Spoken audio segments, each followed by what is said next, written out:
Female genital mutilation, FGM, is a social phenomenon that is deeply rooted in the social, cultural, and religious facets of the society. It covers a sequence of procedures carried out on the genitals of females of different ages, including total or partial removal of the female external genitalia or other injuries to the female genital organs for non-medical reasons.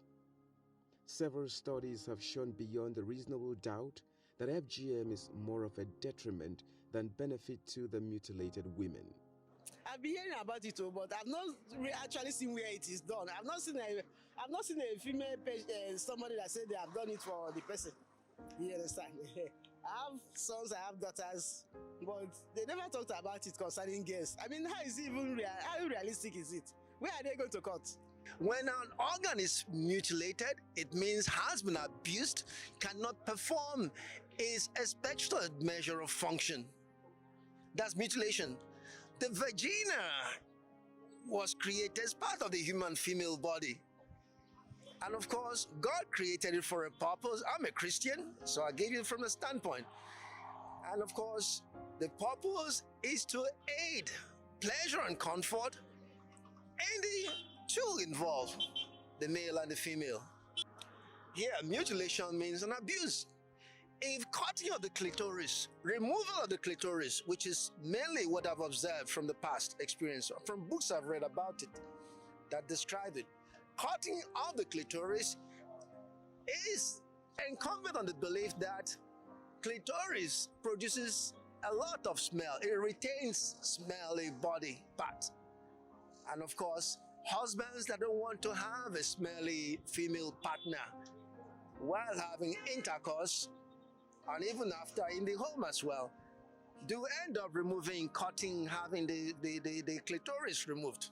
First of all, I would like to, the word mutilation, I think it should be circumcision, as they call the word for men, circumcision.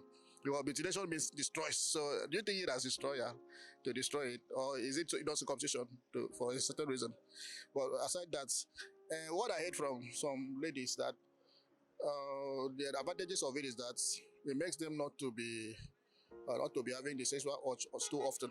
That's they can control their sexual urge. You understand? That's the only advantage I heard of it. To my own best of knowledge, I don't think it's of any benefit to women.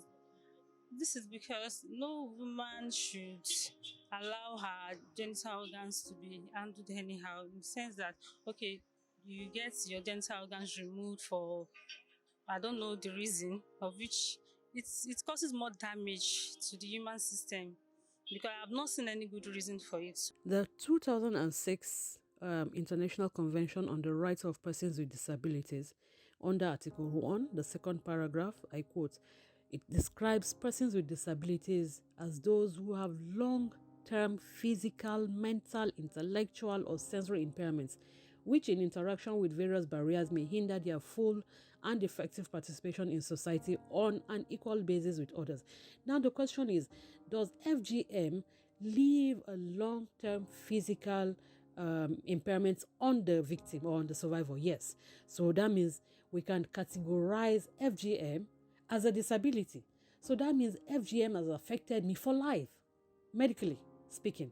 Now, does it have any economic effect on me? Yes, it does, because I have cases, I have peculiar needs that a woman who has not undergone FGM will not have. You get my point? So it affects me because my bills will be different from her bill when she goes to the hospital. I will have issues that she will not have. You get what I mean? I might need surgery that a woman who has not undergone FGM will not need. So there are various levels to how FGM affects each individual. My own cutting that was done on me when I was a toddler does not minimize my pain or my challenge with someone whose cutting was done when she was 6 years old or when she was 18. Do you get what I mean? Additionally, there is a universality of the shaming of the female sexuality and their bodies. So it's embarrassing for us to say, oh, my clitoris this or my clitoris that. Do you get what I mean? Because we have been conditioned, to feel ashamed of our body. So we cannot even come out and complain or tell people our issues. That stigma, that's what is it called, is there. You get it. So FGM affects you psychologically as well, because you have been taught to think in a certain way, that look, this thing is a shameful thing. It's part of your body that you should not talk about. So we can't even say it out. We can't even discuss our issues with people. We can't even tell the doctors. They don't even know how to treat your case. You get what I mean? Maybe you have keloid, you have boil, you have whatever it is. You cannot find you cannot find expert care to take care of that peculiar need you have. A spouse of an FGM victim equally speaks on the impact of the practice. As a husband of the victim, the experience is quite frustrating, with tension and fear at every thought of having to get close to your spouse. We experience reduced sexual sensation or desire, pain during sex for the woman, and inability to self-lubricate or orgasm by the woman.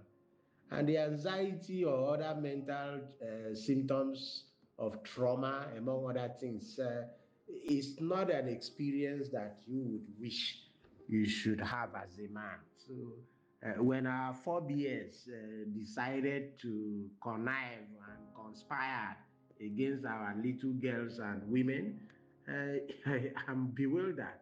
I'm confused also as to why they allowed that practice. Sex for us becomes not pleasurable at all, with few difficulties, as a woman does not easily get involved in intercourse. And then one other thing that we have observed is that each time we want to speak up, there is this culture of silence for fear of social repercussions and general stigmatization. We personally, I have to brave this odd and spoke up. And I'm continuing the speaking. I'm continuing the speaking because it's not a thing I would wish my enemy to go through in his marriage. FGM is a practice whose origin and significance is shrouded in secrecy, uncertainty, and confusion. The origin of FGM is fraught with controversy, either as an initiation ceremony of young girls into womanhood, or to ensure virginity and curb promiscuity, or to protect female modesty and chastity. The ritual has been so widespread that it could not have risen from a single origin. Medically, what is FGM? FGM is an abbreviation for female genital mutilation. It's popularly called female circumcision and also called female genital cutting. So it's a process or a procedure where there is partial or complete removal of the female genital organ in females, okay? And it's mostly done by traditional birth attendants or barbers. They call them barbers or cutters in the local setting, and is mostly found within the rural settings in different geographic location. The prevalence of this FGM is more in the south than the north. Some research have found out that there's about 35% prevalence of female genital mutilation in the south, about 30% in the southeast, and then the number drops further when you go to the north. And does it have types or variants? So there is type 1 that is called clitodectomy. So clito and dectomy, removal of the clitoris. So that in this part, they chop off the head of the clitoris and then a little part of the labia minora. That's type 1. There's type 2, the sona. That part, they cut off the clitoris completely, the labia minora, and a part of the labia majora. Then the type 3, they chop off clitoris, labia minora, labia majora, and then that's it. And then they stitch that, because when you cut it off, it will leave a big hole. So they stitch it up and then puncture a little hole where urine and blood menstrual flow is supposed to come out. Then the fourth part is where they completely cut off everything and stitch up everything. That one is mostly done in the north. That's the extreme part, yes. So these are the different types of FGMs that we have. Are there complications emanating from this practice? If you understand how the female genital organs is structured, it will help to give you more in-depth understanding the short-term and long-term complications. So for the short-term, because one, this is done by barbers, like local men and women, and are also traditional birth attendants who are not skilled, who have zero knowledge or training about the female anatomy.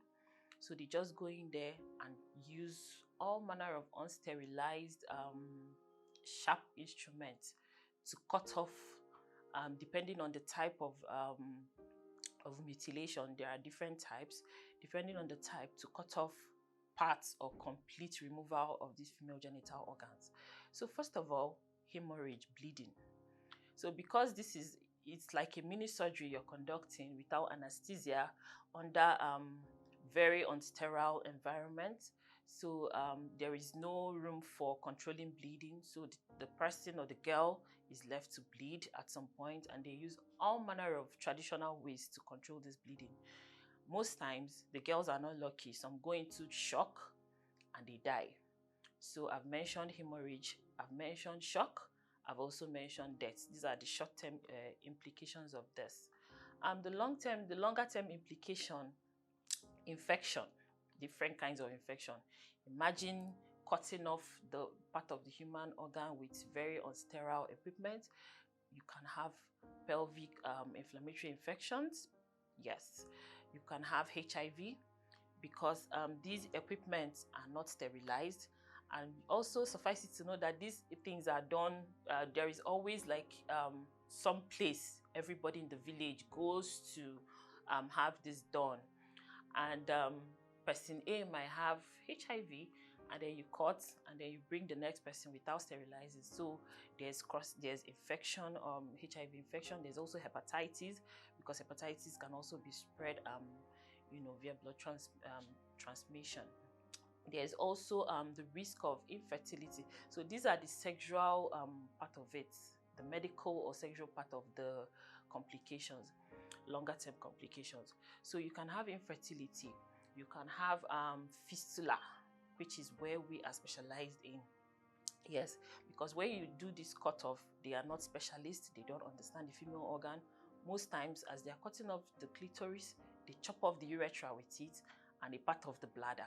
So if you understand the anatomy of the female, how a female passes out urine, instead of urine to go through the urethra, it now goes through the vagina. So these are some of the complications that, but most importantly, the mental health aspect. They have all manner of psychosocial issues, mental issues. They have PTSD, stemming from, imagine your mother or your caregiver that is supposed to protect you from all this, being the one to give you a way for this harmful practice to be done to you. They have lack of trust, they don't enjoy sex, and that's the irony, because most of them do these practices feeling that it helps to enhance sexual pleasure, whereas it does the complete opposite of that. So these are some of the complications. And also for childbirth, childbearing. I mean, when the whole external genitalia is stitched up, there is no way you can get pregnant to start with.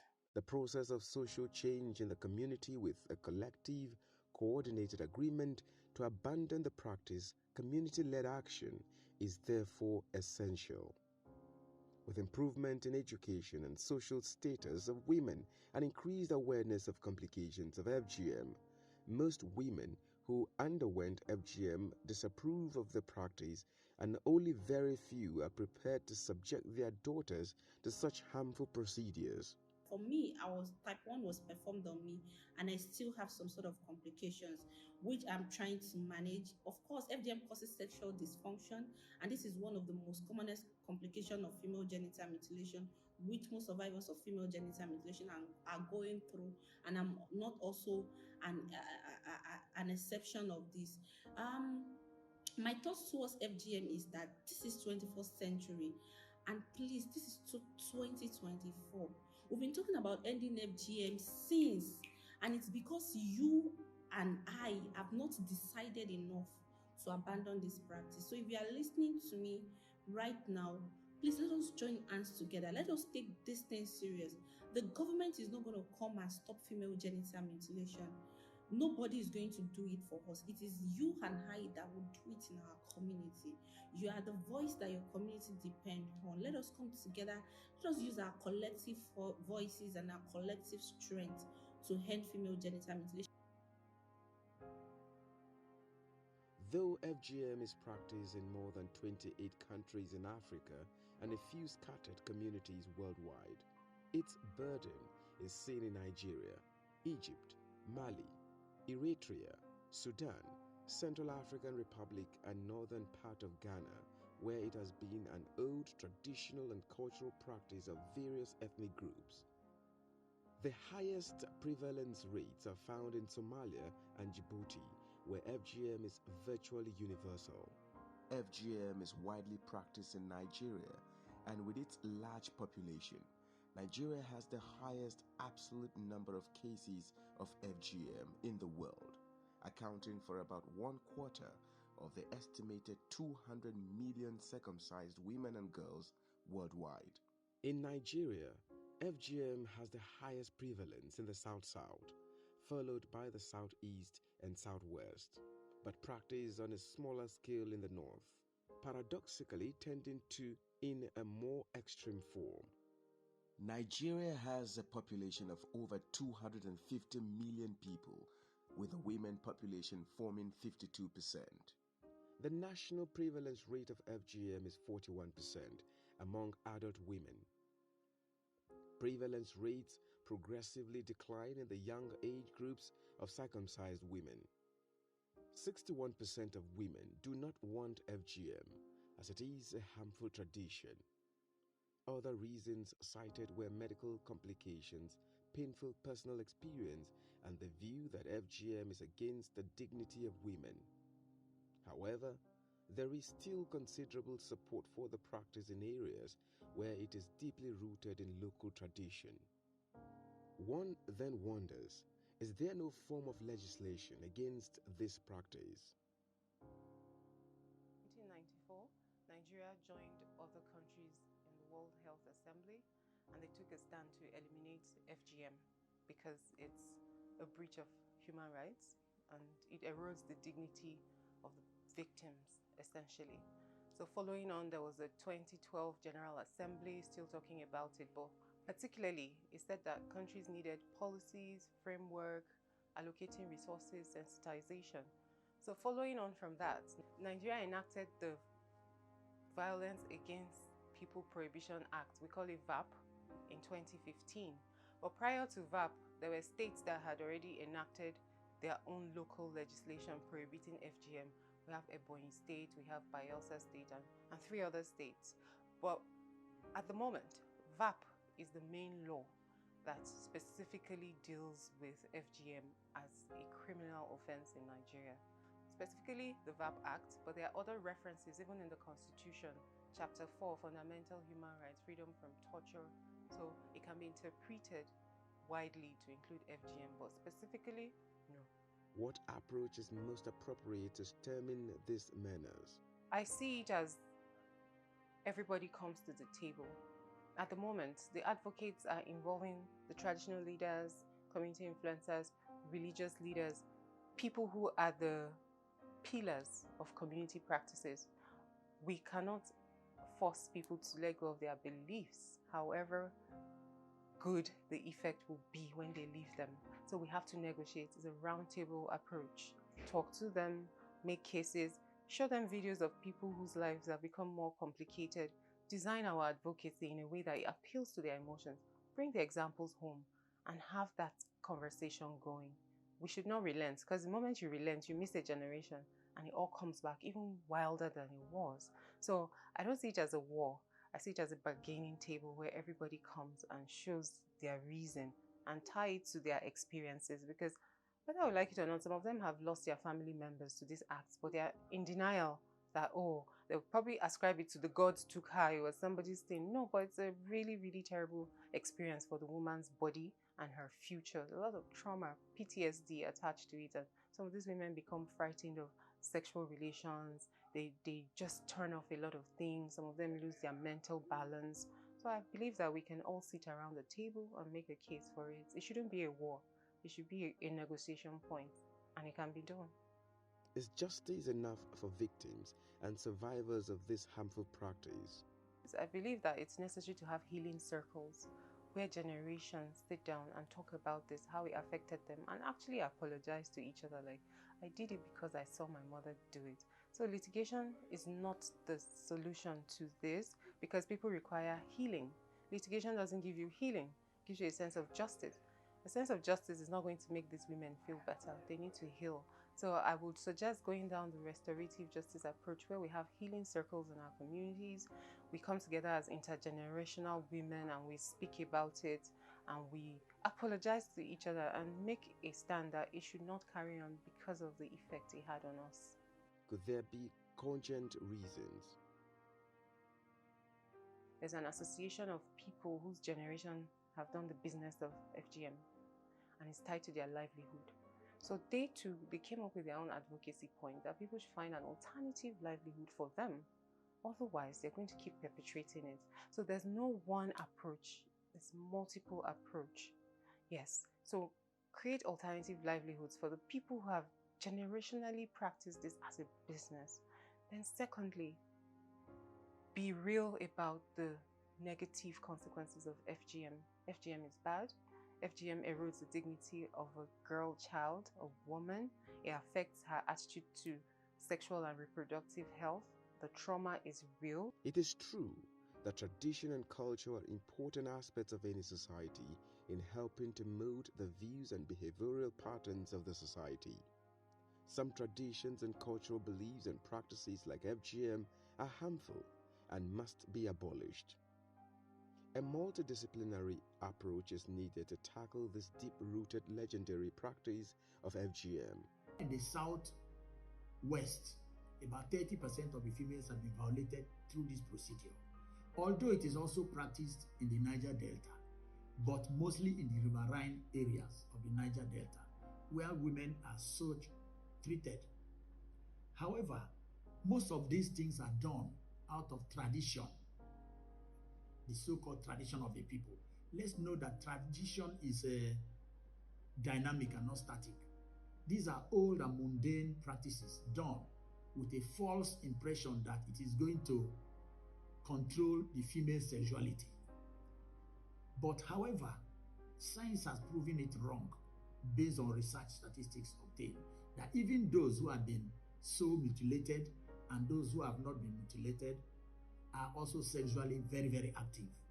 So why the need to violate our children, the female children, through this mundane practice? We as traditional rulers in the region have called on all relevant agencies through advocacy that such practices should stop, because it does not add any value to the life of our children. Instead, they are being violated. Despite the increased international and national attention, the prevalence of FGM overall has declined very little. The prevalence depends on the level of education and the geographic location. At the grassroots, efforts should be taken to join the crusade to say no to FGM anywhere it is practiced among our people. It is crude, dangerous, wicked, and unhealthy. FGM is not required by any religion, and there is no scientific evidence that women who have been mutilated are more faithful or better wives than those who have not undergone the procedure. It is very clear that there is no single benefit derived from FGM. Join the crusade to say no, to save the future generations of women.